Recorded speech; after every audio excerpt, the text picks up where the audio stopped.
The views and opinions expressed by the guests of Sasquatch Experience do not necessarily reflect the opinion of the hosts, sponsors, or affiliates of the Sasquatch Experience. As always, listener discretion is advised.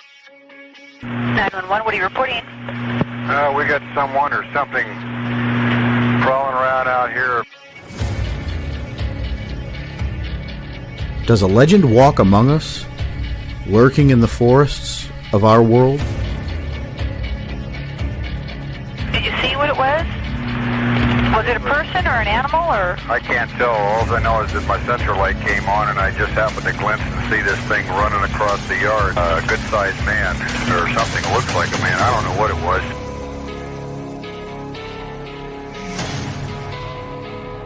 For over 15 years, we've talked with scientists, researchers, investigators, and witnesses, trying to gain insight and proof around the existence of this mysterious entity. Jesus Christ, you better... Sure. Deal! Hello? Get somebody out here. What's going on now, sir? That son of a bitch is about 6'9", I don't know. Do you see him now, sir? Yes, I'm looking right at him. Uh-oh. Okay, hang on. He's right... Is he in your yard, sir? Yeah, God, he's big. Okay, what's he doing in your yard? He's looking at me.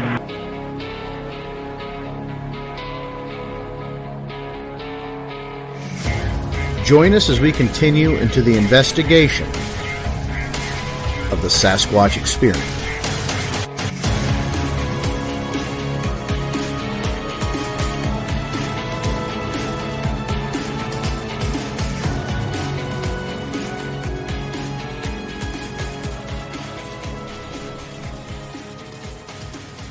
And well, here we are tonight, folks. Sasquatch Experience Monday, January 8th, 2024, as a major system once again hitting across the, looks like the center of the country right now. Vance and starting to get hammered. Henry's off tonight due to some very bad weather in Mississippi, so we wish him the best. But we have a good guest for you tonight, and of course, our menagerie of co-hosts from all over with varying experiences. It's going to be a good show tonight. And before we get kicked off with our guest, just a couple reminders. Social media, Sasquatch Experience on Facebook, Instagram, Squatch EXP on X. Guys, got a lot of stuff happening on X lately. I don't know what it is, but folks like us over there. X is becoming a weird place. It's where all the weirdos go. It is. But that's our people. That's our people. I don't know. Yeah. And of course, It's you know, everybody's it's WD-40 on Baker's chair, still squeaking away. You can help support the show and get Baker a better chair by going to Patreon. And for as little as $2 a month, support the show. You don't have to, but you get it mostly ad-free after the fact. So that's a pretty good deal in itself. So guys, man, we got a good guest tonight. As you can see down in the bottom corner, Eli Watson, you know, more famous than us, which I didn't think was possible. Eli is a California native on the search for Sasquatch and otherworldly mysteries. He is the host of the podcast Cryptid Campfire, a member of the Small Town Monsters production team featured in Mysteries and Monsters, Beyond the Trail of Bigfoot, and currently working on Bigfoot Road to Discovery, now available on Small Town Monsters on YouTube. And his adventures have taken him to remarkable places, and tonight he joins us on the Sasquatch Experience. Eli, thanks for taking the time and your globe-trotting to down with us here tonight. Hey, well, thanks for having me on. I want to give you guys props, though. This is probably the most clever title. I can't believe no one's went for it yet, but Sasquatch, my dear Watson, that's you guys hands down best. Yeah, that's all up here, buddy. It'll cost you if you want to use it. Money's $2. $2. I give this one for free, Eli. Make that the title of your book if you'd like to. You know, you can just put those right. That's fine. Yeah. So, Eli, we are really glad you joined us tonight. We have a lot of questions for you, but you know, more importantly, you know, are you finally taking a little downtime? You working on something else, or are you just getting a little time to relax in between all these videos Seth is making you slave away on?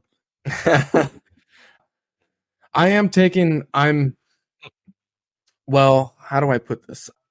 I'm beginning to work on a new project. It's something that'll hopefully debut at Monster Fest. I don't want to say what it is in case it doesn't doesn't work out that way. You know, things are always in flux until they're out, you know? So yeah, so it's not Sasquatch related, but it is cryptid related. So it's something I filmed. Very cool.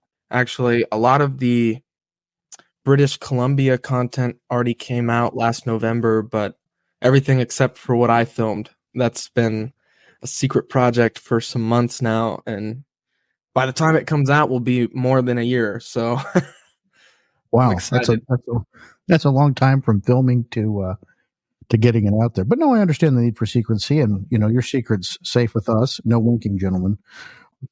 But if you haven't checked it out, folks, on YouTube right now, you can go see Road to Discovery. I like that. You know, you're chronicling what's going on up there in the nesting area with the Olympic project. Eli, how did you get? Before we jump into that, how did you get into Sasquatch cryptozoology? What was your push into the field of study? Well, it's remarkably not very special.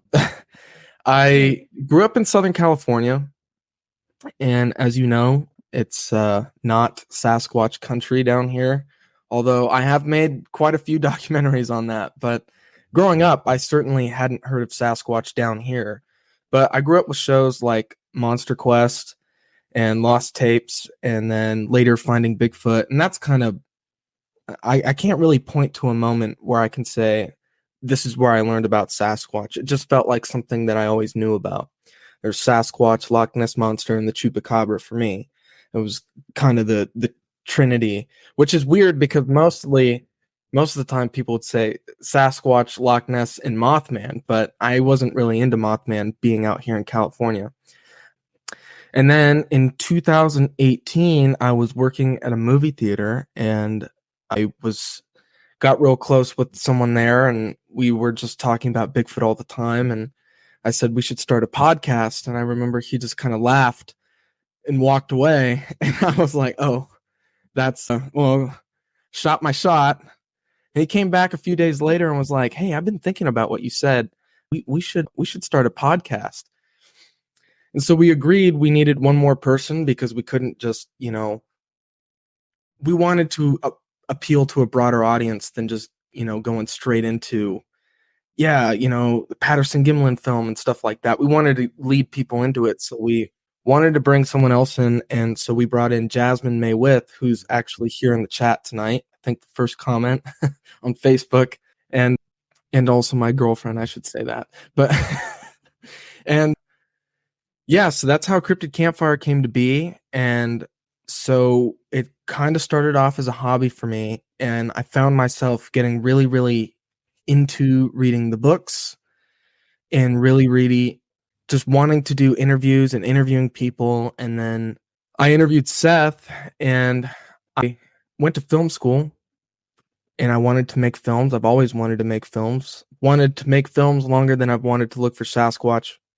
And when I found out about Seth is when I found out that, it's possible. I can make films and not be enslaved to the Hollywood system and make movies about what I want to make movies about. And that was when I did the podcast, the Cryptid Campfire interview with Seth. And then he invited me out to the On the Trail of Bigfoot, the Discovery shoot in April of 2021. So I flew out and did that. And that was my first time working with Small Town Monsters. That led to me working on Beyond the Trail.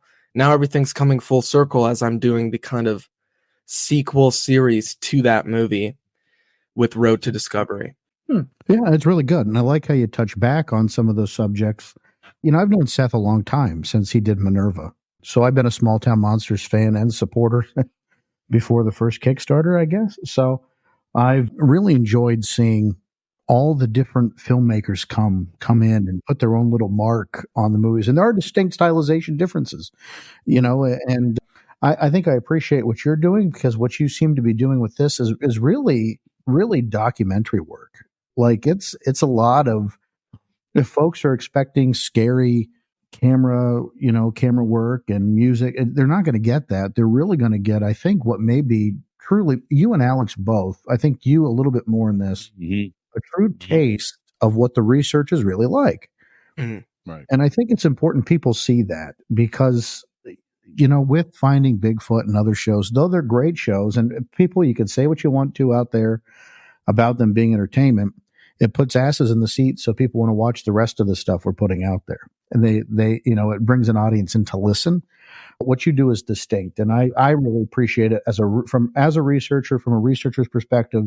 I think you're really showing what it's really like out there. And in fact, those guys go a lot harder than we do. Don't let me fool you there. They really are some remarkable gentlemen in the Olympic and ladies in the Olympic project. Mm-hmm. Mm-hmm. Well, thank you. Yeah. That was the main goal for this series more than anything else. I think it came at just the way the show came together and the scheduling of the filming, and it's different from anything else that I've made. And, because I made Mysteries and Monsters for the majority of last year. And I wanted it to feel like this big epic adventure that you were learning along with me. And certainly that's one aspect of it, is this research can feel adventurous and spectacular, but that show is a lot to produce. It's a lot to kind of maintain that upbeat feeling. And so with Road to Discovery, I wanted to pursue something more relaxed, more grounded. And, I wanted to return to this kind of old school vibe with it. I point to the Sasquatch documentaries of the 70s and the 80s and even the 90s, and they're like a genre of their own because they don't really reflect the time period they were made in. You watch Sasquatch Odyssey and compare it to like other documentaries made in the 90s, and they're not the same. They're not. It's like Sasquatch Odyssey is its own beast. So I kind of wanted to replicate specifically those documentaries. And I mean, it ended up becoming more or less its own thing in the end, which it always does. But I was very worried at the release of the first episode that people would find it boring. Because there isn't those big jump scares. There isn't any scary moments. It's just a very relaxed, informative thing. But those are not the people that you really want involved in this whole genre to begin with. If they're there for the jump scare, those aren't the people that you want in that circle. You want the people in there that are really looking at the scientific fact and looking for all this nuanced evidence. In my opinion, Right. Because, that's a good point. There's a lot of this research and a lot of what you find is not exactly the most exciting stuff in the world. But, and what I really try to paint a picture in Road to Discovery is that the sum of all the parts, is what makes it compelling. And you have, Chris Spencer's audio. If you take one audio file, that's not going to convince anybody. Just one sound, but you have all of this audio that's recorded over 2 years, plus a footprint find, plus the nests themselves, and plentiful food sources. And you put all of that together, and suddenly it's like, oh, this points to something being here. The sum is, how would you say, the parts, the sum is greater than the parts, or is that the saying? I'm butchering?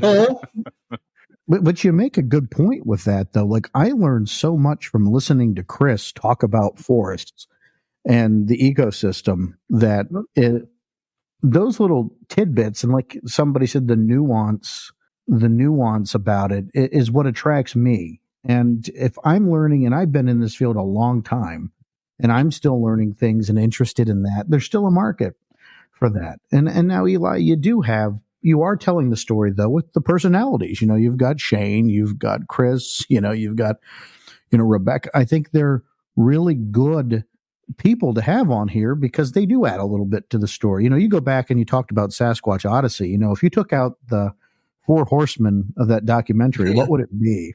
Yep.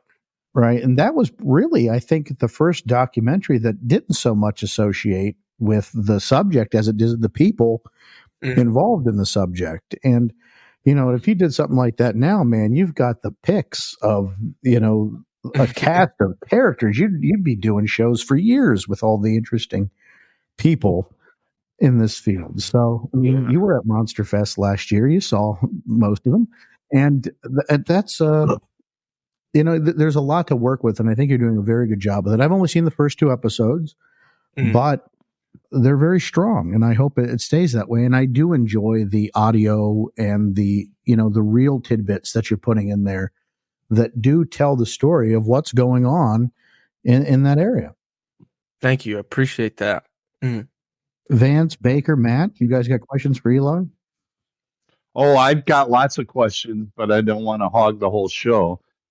I wanted to save one question because Shane Corson's going to be on our show in February.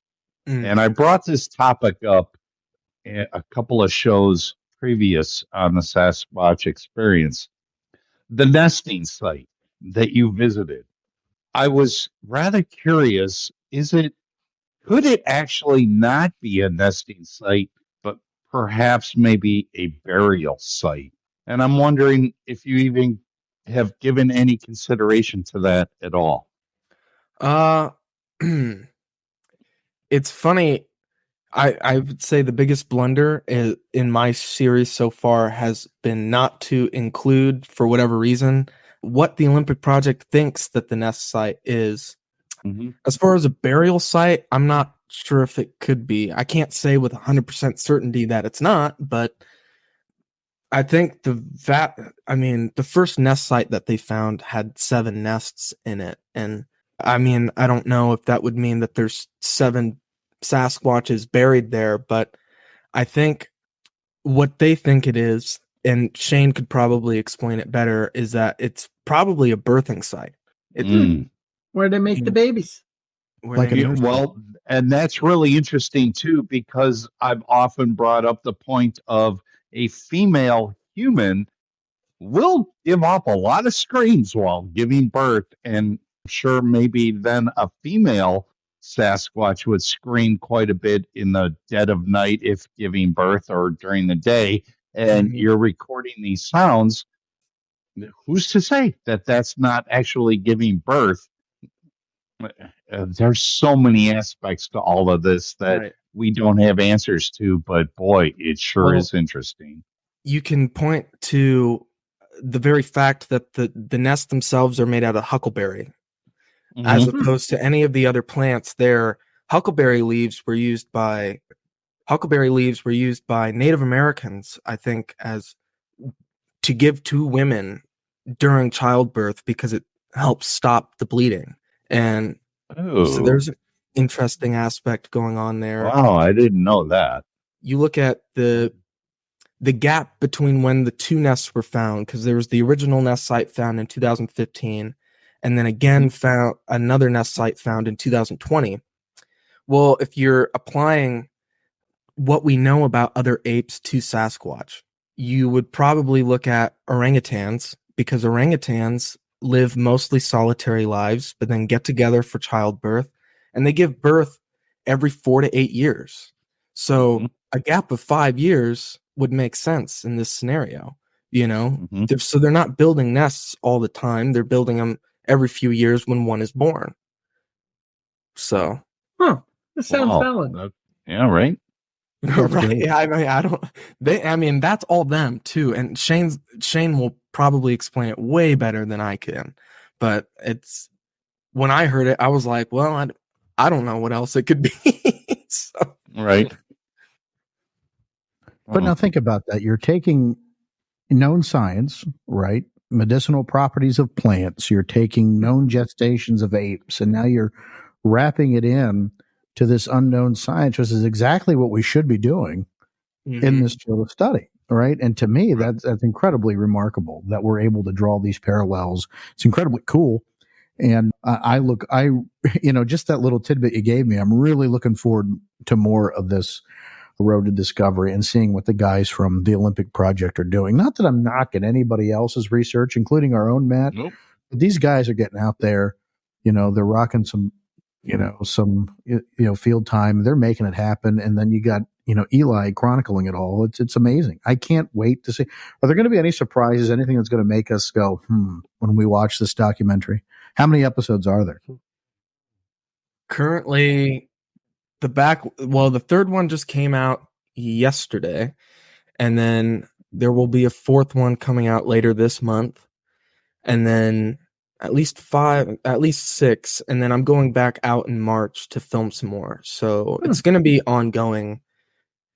As to how many there will be, I don't know, because there's a lot to cover. And, I will say the fourth episode that comes out later this month is still about the nest site, but eventually I move on from the nest site because they study different areas as well.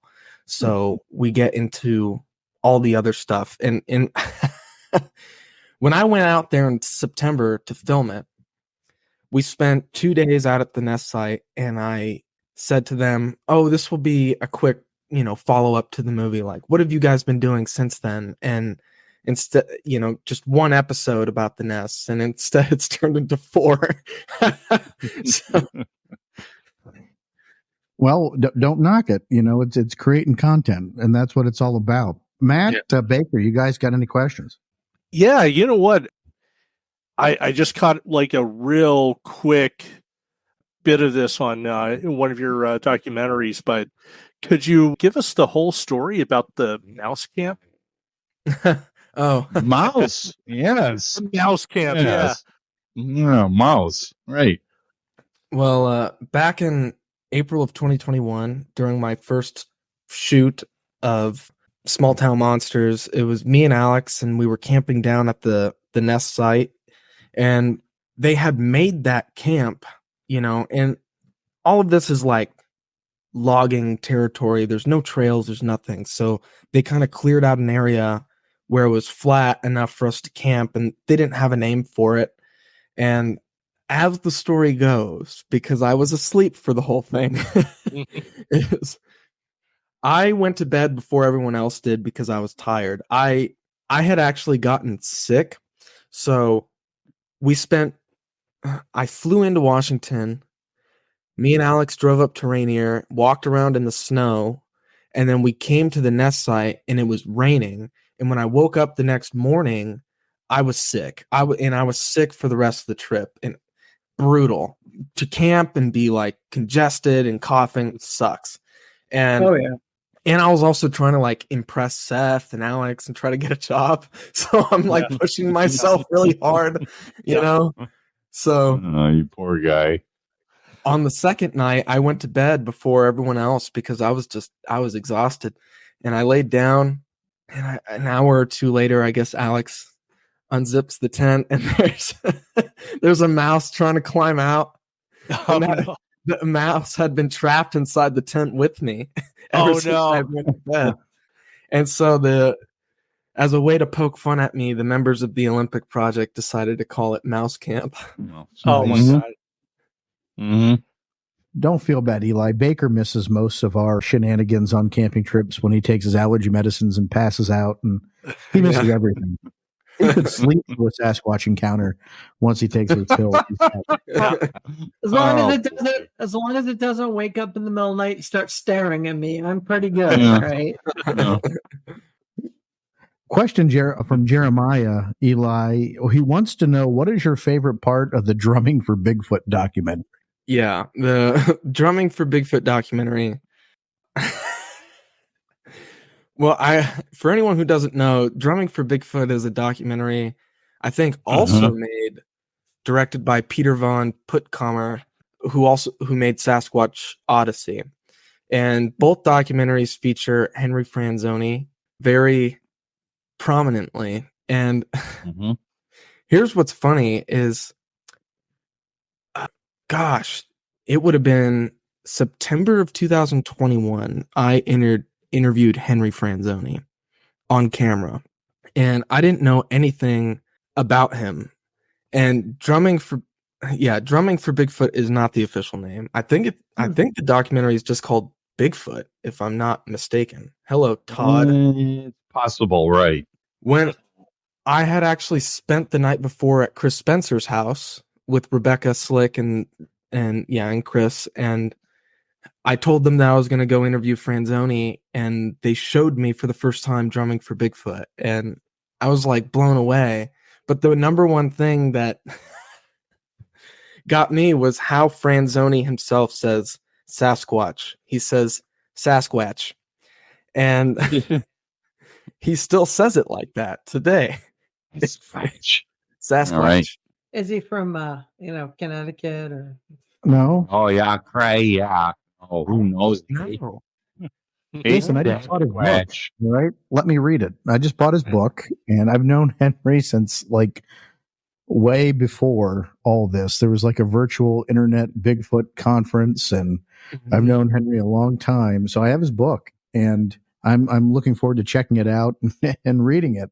He's an interesting cat, guys. If you're not familiar with him, check him out.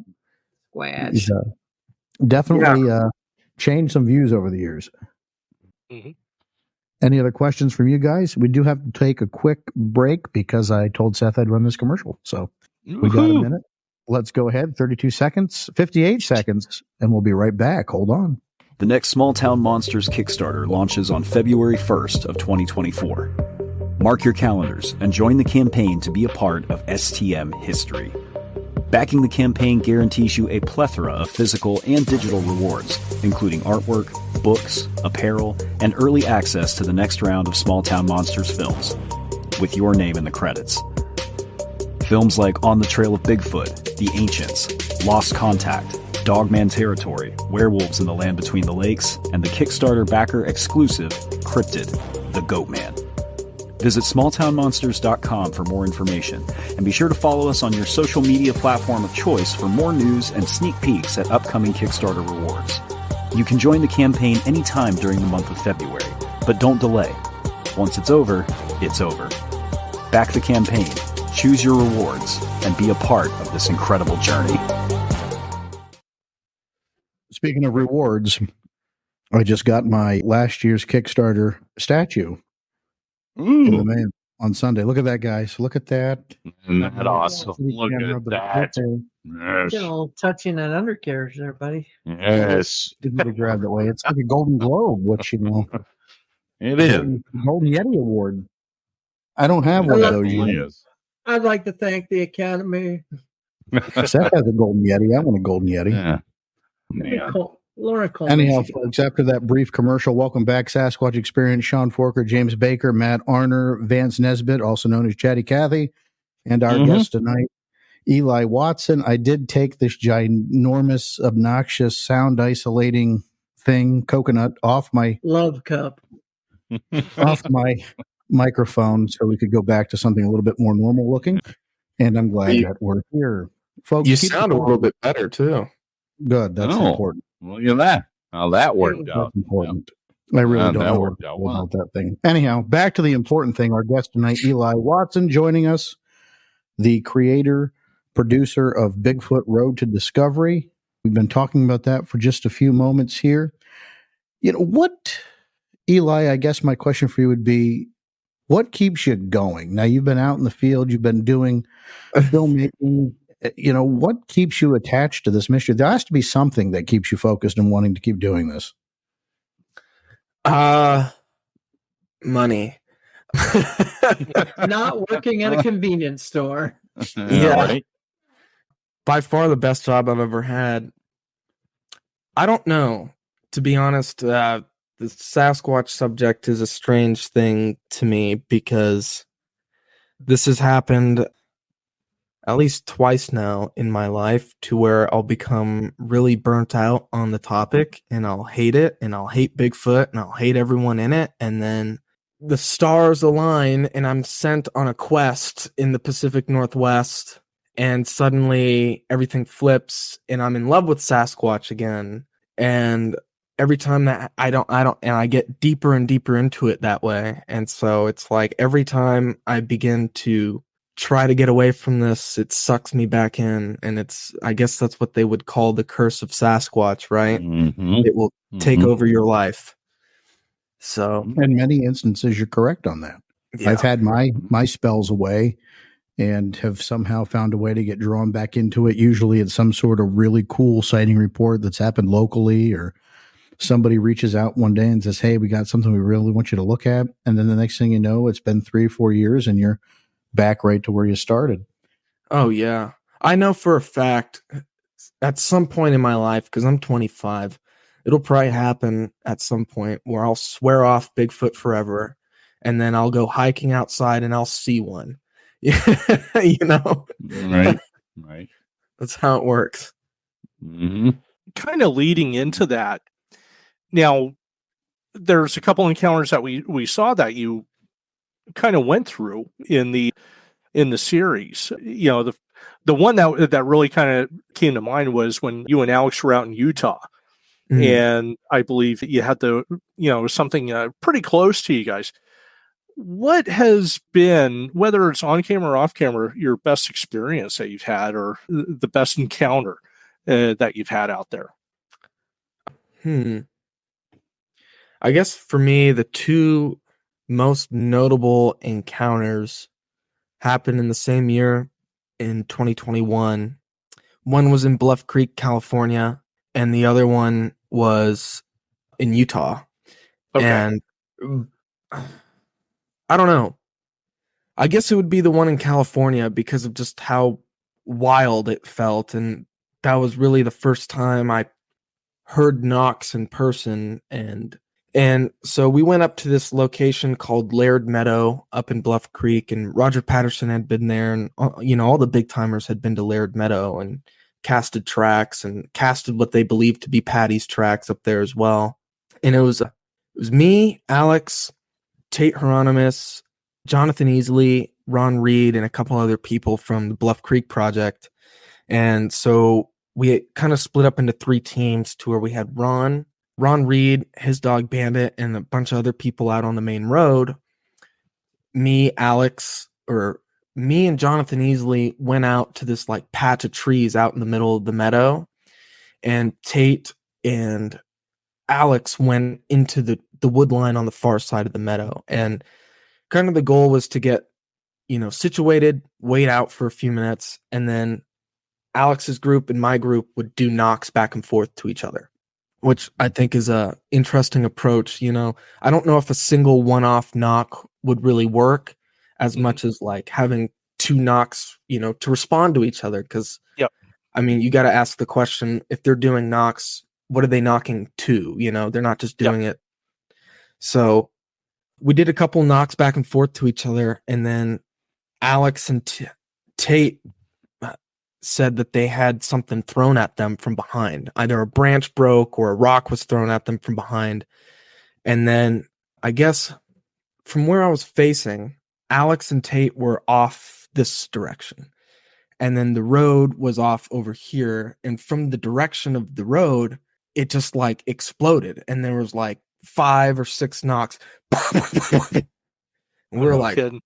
What the heck just happened? And so we kind of waited around and nothing else happened.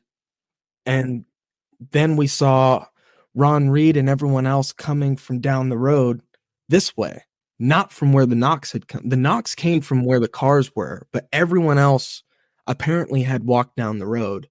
And so no one was at the cars when those knocks happened. So everyone went back to the cars and left, and us 4, we stayed. We went back out on the main road, and we just kind of stayed and we listened for a minute. And it was really bizarre because it was a full moon, so we could see up and down the road. Mm-hmm. But, under the trees, it's real dark because of the shadows.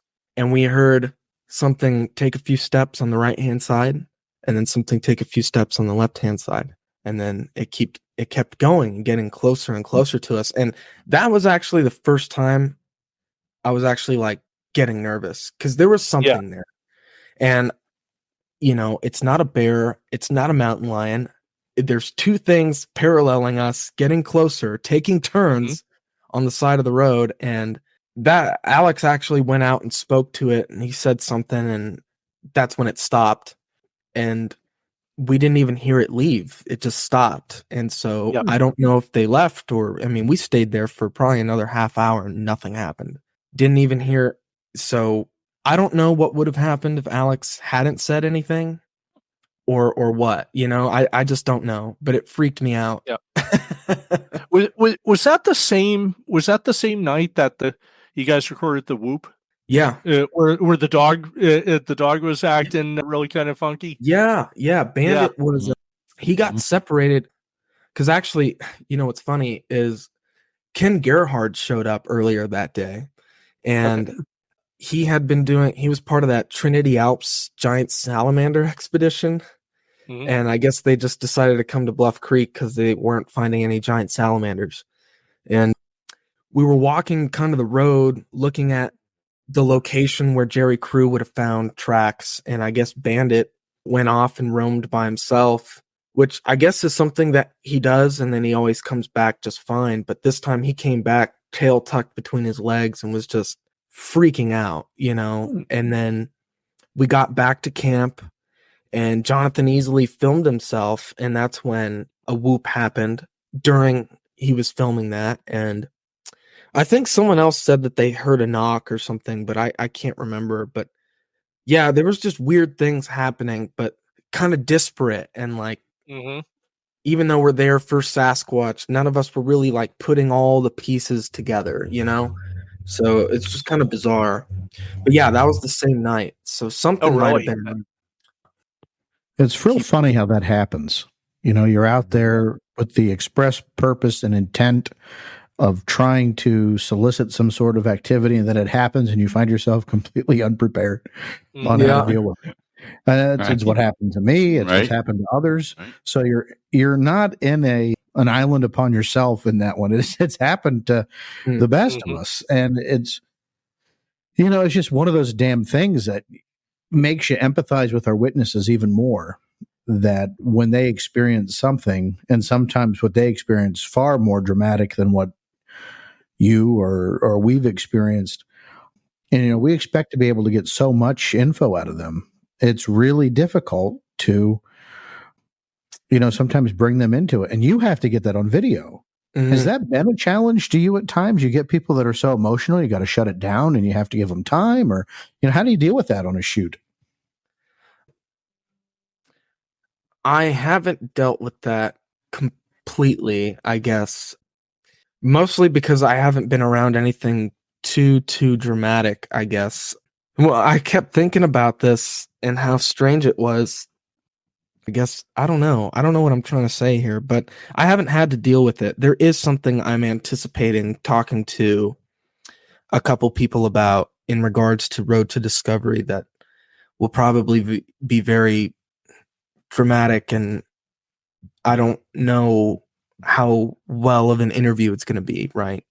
But I also haven't interviewed anyone who is like, or who have had a Sasquatch experience so recently that they were still very, very moved by it. You know, it's always been a couple years have passed and things like that. And so they're able to kind of control that emotional response to it. But it's, yeah, I don't know. I don't know what it would be like if I saw it, you know. I haven't seen one. So, but if I might poop myself or something, I don't know. All right. Understandable. I don't know if that answers your question, but you know, yeah, I get it. You're good. I kind of wanted to take things a little bit different direction here, a little bit more lighthearted. Eli, I'm 30 years plus your senior. I appreciate the fact of what you do, but what I appreciate, one thing that I appreciate greatly when you do these videos with Small Town Monsters, it's the good, bad, and ugly poncho that you wear. Dude, that is so badass in my world. I just can't get enough of this. I'm looking at guys geared up in 2023, 2024, all their gear. And here's Eli. He's got a poncho on, and I'm just waiting for you to throw that thing over your shoulder and pull out a 44 and say, nope, I'm the ruler of the day right now. And you might laugh, but you know what? Sometimes it's old school stuff that is the most efficient in what that you're doing. And I give you total kudos for that whole idea of going into that environment with that. That is just, that makes my day. I love to see that. Thank you, sir. I appreciate that. That poncho is 100% alpaca. Mm-hmm. And I got that actually on the same trip of the story I just told. We drove up to Oregon right after we did that documentary, Bigfoot Mountain, it's called. And we went up to government camp there on Mount Hood, and there was all these vendors there, and I saw a poncho, and I saw that poncho, and I was like, I want it. And I bought it, and for a decent price too. And the owners actually took a picture of it. They asked me what I did for a living, and they were enthralled that I looked for Bigfoot. They loved it. They put it on their website as a Bigfoot hunting poncho. See, and my all picture things is come on together that way. That's awesome. All that comes together. My was meant biggest to be. takeaway. My biggest takeaway from this interview, Vance, is that you're impressed with Eli's outfits. I'm concerned. Dude, Man. I have since the first time I saw him on any of these, that poncho, and I'm like, dude, that is so bad. I would do that. I just don't know if I've got the balls to do it, but Eli does it, and it fits him perfectly. Me, I probably look like a moron doing it, but with Eli doing it, no, I could just see him throwing that poncho over his left shoulder and pulling out a 44 and say, yeah, really? You want to F with me? Okay, let's go. I'm more likely to pull out a 45, but Well, it doesn't matter. It doesn't matter. It's just that's part of the whole environment of what it is that you're doing. And that helps build the whole case of what it is that you're trying to discover. Well, I Well, it's appreciate it. admirable you have fun while doing this, and you can see it in what you do. And I think that's also an important element that we lose sometimes in all this, that should still be about fun. As much as it should be about discovery science, it should still have that element of fun about it. Yeah. One more thing about Vance's question is I don't know if I could pull off the bald head Robert Morgan look. Nah, you're doing more of a Clint Yeah, I don't Eastwood know. thing. You've got more of the Clint Eastwood thing going on. I'll give you that. The memes are going to start flying tomorrow now. I'm Eli's sure they are. Yeah. body. I'm sure they are. Now, Eli, what do you say going to the into skeptics who keep saying that there's not enough evidence for the existence of Bigfoot? You're out there, you're doing this. What do you say to them? They're not. I wish I could say they're not paying attention, but it's not that. It's there. There is evidence out there. I don't think people are coming forward enough with it, I guess.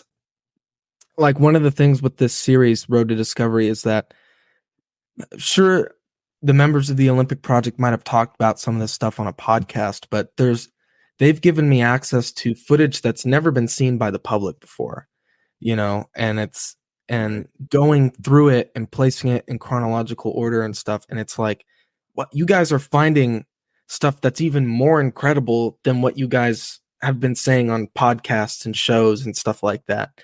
But it just requires, I don't want to sound conceited, but it requires the right person to tell it, and because presentation is everything, no matter what it comes to, even if you're presenting Sasquatch evidence, there's still a bit of marketing when it comes to it. You still need to present it in a way that makes sense, a way that's logical, easy to follow, in a way that will, quite frankly, convince people that this is real. And again, it comes down to, you can't just look at one piece of evidence. If you look at one footprint, anyone can say, oh, it's fake. If you look at 1,000 footprints, it's harder to say that. If you look at 1,000 footprints and 50 audio files, one video, couple photographs, and suddenly you're building a case. So I guess it's not quite an answer to your question, but I think what we as Sasquatch researchers need to do is to either publish a book or create something that just displays the evidence of what we've found so far. And I guess, one thing I will say that is a step in the right direction is Chris Spencer's audio project, because he's working with Squatcher Metrics, and they're putting together a report of all the audio that Chris recorded over a 2-year period in the nest site.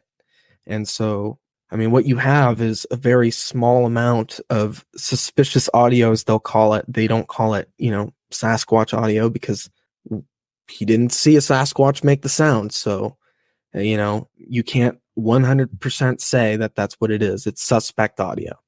So, but that's a step. We need more things like that. So, I love how that's presented, by the way. The correlation of data and the squatchometrics. It's again, when you talk about presentations on the presentation, I think it's articulated very well. Go ahead, Matt. So you have been to some of the most remote places in the United States. You've been up to Canada, Alaska. Where are some of those international go-to places that you would love to go and investigate? I definitely would love to get to Nepal and look for the Yeti up there and kind of retrace the steps of Tom Slick and Peter Byrne and those expeditions, the unfortunately named Slick Johnson expeditions. I know. Right. Right. Yeah. But they went to the Arun Valley, I think it's called, the Arun Valley, and that I would love to go there. I guess, I don't know, lake monsters aren't necessarily my thing, but Loch Ness is obviously a place I've never been to. Would love to get out there.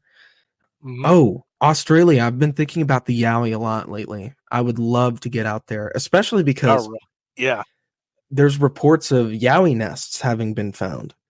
So would love to take a look at that. And then I've been thinking about the Mapinguari a lot as well. And whatever that is. And I know there's people who look into that. And so, I'm half Salvadorian, half Central American, so it's like, I feel like I could blend in that culture well enough to where I could get in and, start looking for that as well, So that's what I would say. Those places. Yeah. There's a lot of things. Now, that's my hesitation from going out, is all the things that can kill you out there. That takes some cojones, my friend. I'm more worried about, more than anything, if I were to go to South America and look for the Mapinguari, because funny enough, Shane Corson was just down here in SoCal not too long ago, just before Christmas, and we went to the San Diego Zoo. And one of Shane's favorite animals are snakes, and I'm not a fan of snakes. So, but we spent a lot of time. Nor is Sean, right? Yeah. We spent a lot of time at the reptile house, and I'm there looking at these like micro enclosures of like mini forests and stuff, and I look in there, I'm like, oh, I don't see the snake. Shane's like, there it is.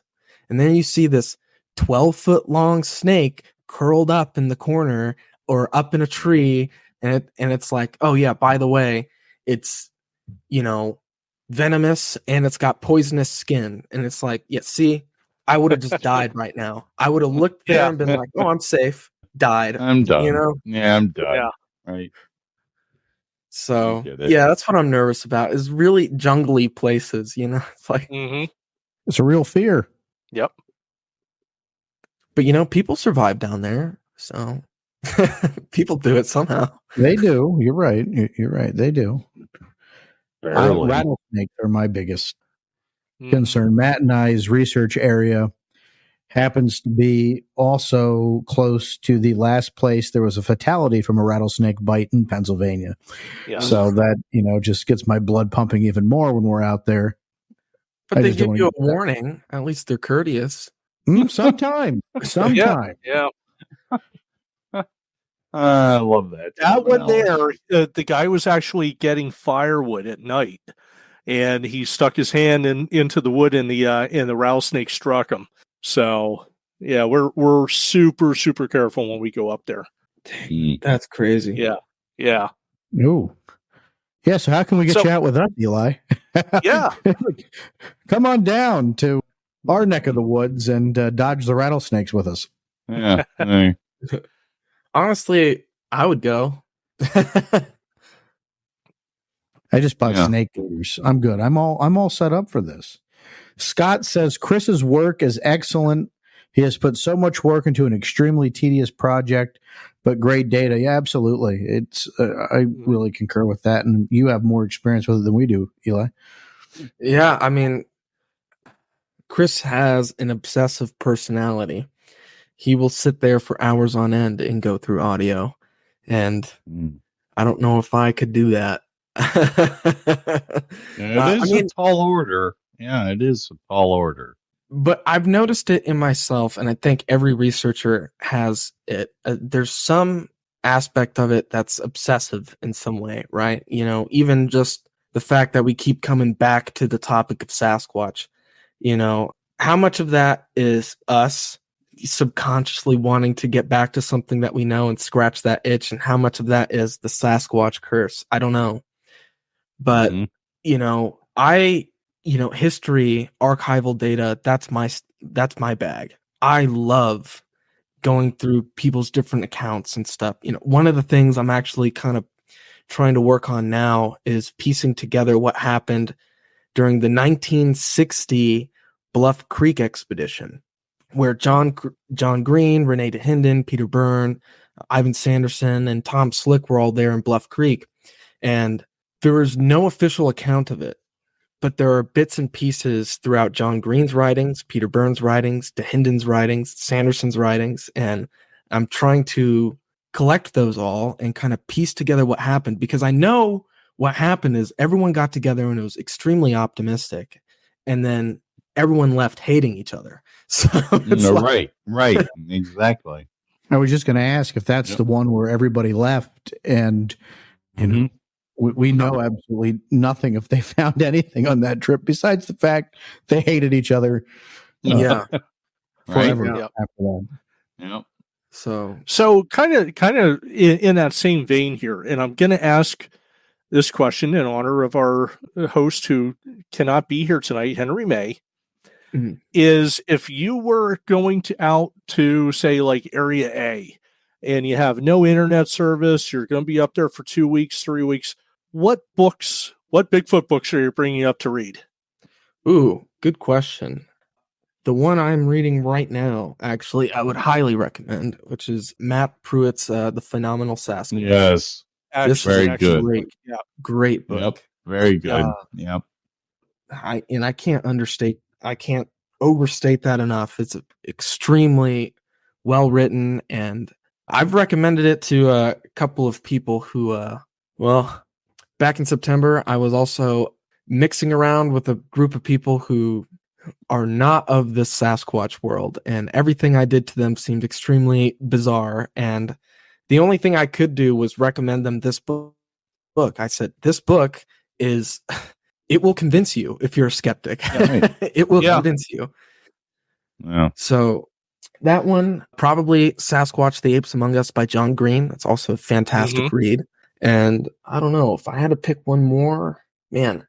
I don't know that you would have to. I mean, Green and Pruitt, they definitely capitalized on being able to encapsulate the entire genre of the whole Bigfoot thing to begin with. So, I totally agree with what it is that you're saying with it.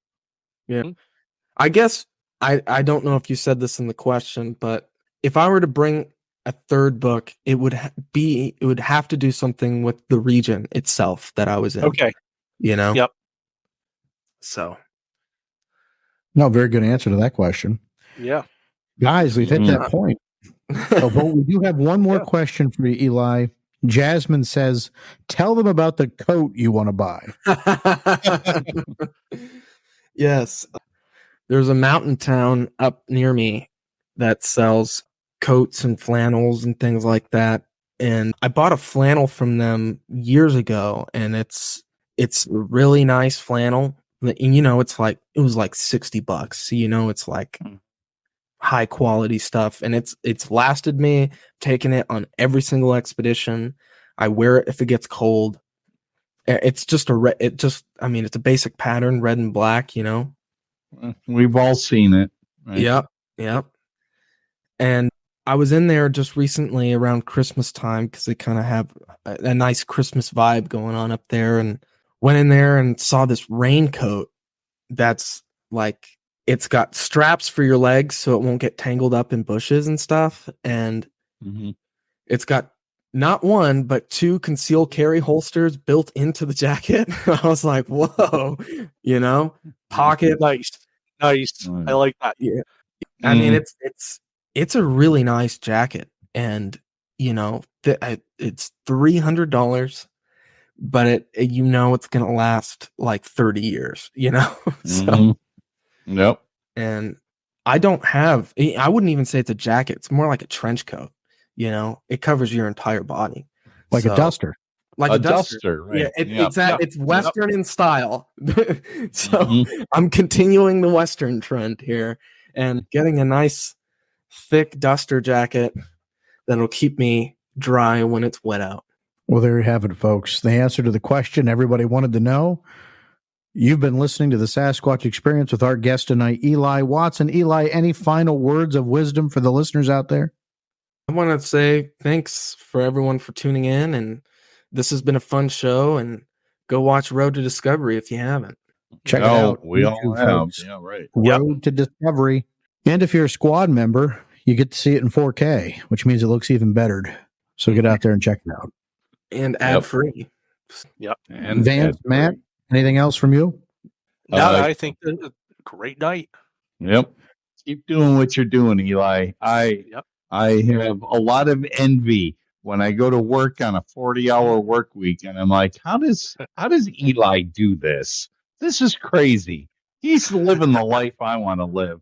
So good for you, man. I'm so happy for you. And I watch everything that you have done. I've watched everything that you and Seth have put together. And boy, it is so fulfilling. It is very entertaining, and it is very informative. So kudos to you, sir. Well, thank you. Yeah, I definitely, Eli, we have so much respect for you, for Alex. Really, I think, with your On the Trail series, with the two of you, really elevated, the whole, education and documentary film style that we really need for this field. And, you guys are great.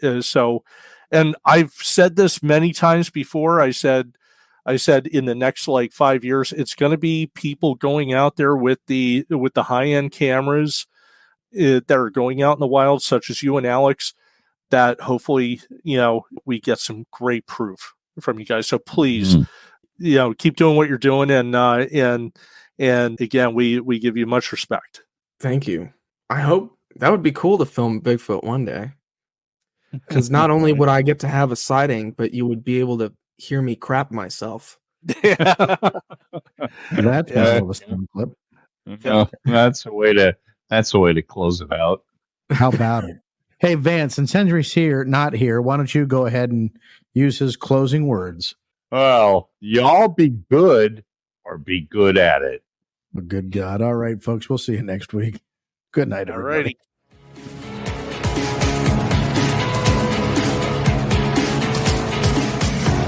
You've been listening to Sasquatch Experience. Please rate and review where this podcast has been consumed. To share your experience, visit us on Facebook, our website, or email us info@sasquatchexperience.com.